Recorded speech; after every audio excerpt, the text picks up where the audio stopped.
tama kayo, napapanood natin, halimbawa, the love story of Jagger, for example. Diba? Iba yun, napakamakulay. Sino pa ba ang mga...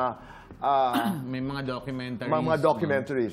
Yun ang nakikita mo eh. Iba po yata kasi pag nagtutour sa ibang bansa, yung mga Kaysa dito. mahahabang kaysa dito.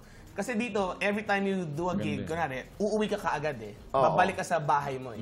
Pag nagtutour ka sa ibang bansa, talagang 3 buwan kang wala sa bahay mo 6 months, ganyan. 6 months. Mga ganyan tour. Oo eh. Who's the singer of Queen? Freddie Mercury. Freddie Mercury. Like Freddie Mercury ang Yeah. the story, di ba? Grabe rin yung story nun. So doon siguro namin nakukuha at maraming tao nakukuha yung ideya na ganun pala yung mga rakista, di ba? Siguro at some point may truth yung umiinom ganyan. Kumbaga kasi kami parang may time na after gig umiinom kami ng mga kabands ko, bandmates ko ganyan. So pwede yun, pero hindi yung to the point na talagang... Okay. Hindi ka na makatugtog. Hindi ka na makatugtog, lasingan talaga every night. Yung yabang.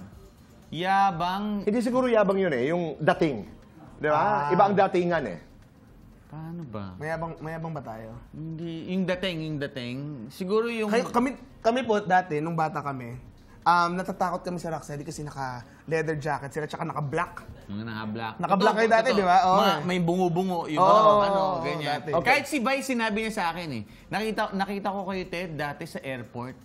Umiwas daw talaga siya eh. Sa airport, naglalakad kami ng mga kabanda ko. Alam niya, ako yun eh. Nakita kita, Ted. Ikaw yun talaga. Rocksteady yun. Tapos naka-shades pa kayo, di ba?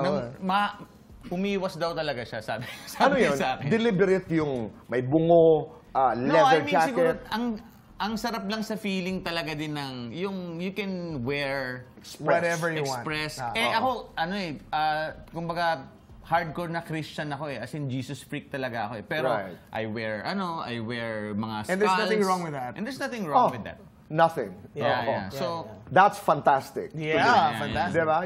You can do what you do, you know, and God-centered. Correct. Ganda nung... Siguro hindi, I don't know lang yung, kumbaga, siguro, perception mo to pag nakita mo ako, si Teddy nakabungo.